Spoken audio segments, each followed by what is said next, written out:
Hello everyone, welcome back to the Budget Sportsman. It is just a beautiful Friday evening and I'm hanging out in the backyard, probably gonna do some shooting here in a little bit. But as we get closer and closer to the upcoming archery season, I wanted to just have a conversation with you about the differences between public land and private land hunting. Now before we get into the video, do me a favor, pause the video, go down below and leave me a comment about why you prefer public land or why you prefer private land, which is your favorite and the reason why. Now the reason this conversation is coming up is because I have been privileged and blessed all my life to have access to private land. I've done a little bit of public land hunting, but I don't think I've ever actually killed a deer on public land. Now some of you know that through my channel, through doing this YouTube channel, I've had the opportunity to meet another YouTuber. His YouTube channel is Average Jack Archery, and his name is Nate.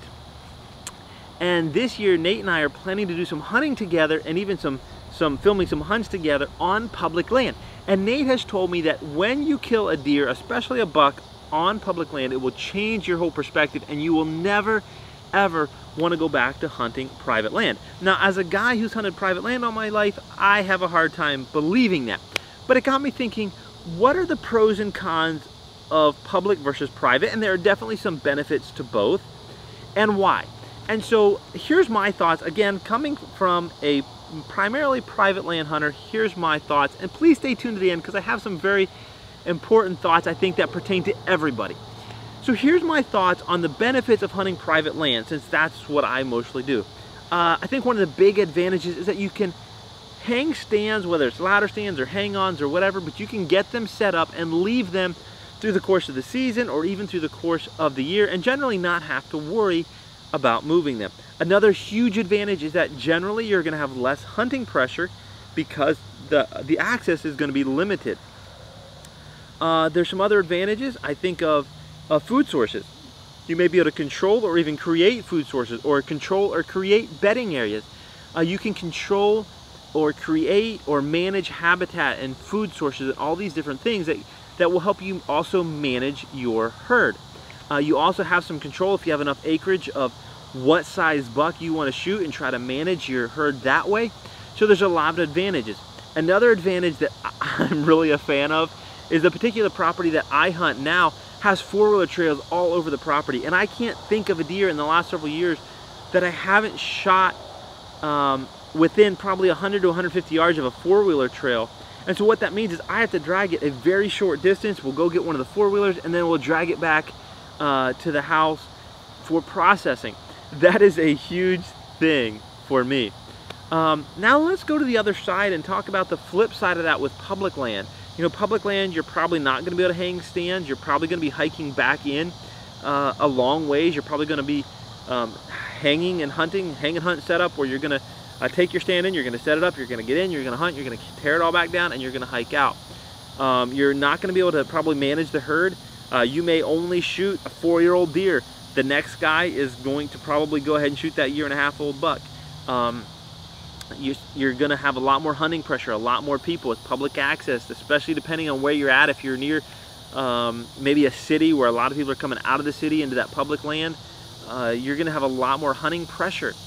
You're not going to be able to control habitat, food sources, all that kind of thing. So then my mind goes, so what is it about public land that people like so much? And I think the idea of it is that it's totally equal fair play. So for instance, a lot of times I think we have this perception that private land guys are the rich ones. You have to have money to hunt private land. You have to have access. You have to know somebody. And to a certain extent that might be true. And so on the public land side, it's totally equal playing field. Anybody in your state, anybody in the country, perhaps even anybody in the world would be able to purchase that license, go into that place and hunt. And so when you harvest an animal on that, you did it on a totally equal playing field. Anybody has access, anybody can do it. But you know what? They didn't. You did. You harvested that deer. You put in the time, you put in the effort, you hiked the miles, you carried the stand, and all of that to be successful on public land. And I think that's the real appeal of public land. But here's kind of the message that I want to leave with us. Last year I made a video talking about the fact that we as hunters should not judge other hunters. If they're hunting legally and ethically, we shouldn't judge the size of their harvest or what they choose to harvest. And I think this is another case where that applies, because sometimes as hunters, we have the mindset to look down on other hunters because maybe they don't have the access to private land that I do. You know, honestly, the private land access that I have is nothing because I'm rich or because anything like that, or because I own the land. I just am fortunate to have access to some land that somebody else owns. And so I can maybe look down on somebody else who doesn't have that access. Well, you have to hunt public land, but I've got this private land. And on the other side, the public land guys can look down on the private land guys and say, well, you have it easy and you're not doing it the real way. And if you really were a true hunter and you really wanted to have the ultimate experience, you would do it on public land. And so I think it can go back and forth both ways, where there can be some elitism or pride in the type of hunting that you do. And that's totally fine, but let's be careful not to judge other hunters. Now, having said all that, stay tuned for this hunting season, because you are going to see some private land hunts on the property that I have access to. You're probably going to continue to see some of those hunts, but this year you will hopefully see some public land hunts with myself and my friend Nate from Average Jack Archery, and hopefully we'll get some deer on the ground. Hey, once again, if you haven't already, leave a comment down below. Let me know what you think, public land versus private land. Give me your thoughts. And until next time, remember to get off YouTube and get outdoors into God's great creation.